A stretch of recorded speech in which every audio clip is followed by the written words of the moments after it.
అసలు మొత్తం బడ్జెట్ను స్థూలంగా చూస్తే వికసిత్ భారత్ 2047 48,21,000 కోట్ల రూపాయల బడ్జెట్ను చూస్తే కుర్చీ బచావో బడ్జెట్ లాగా ఉన్నది.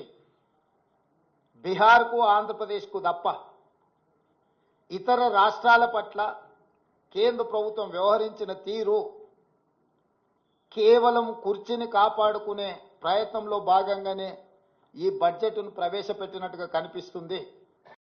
వారు మొదటి నుంచి ఎందుకో తెలంగాణ పట్ల వివక్ష కాదు కక్ష చూపిస్తున్నట్టుగా అనిపిస్తుంది.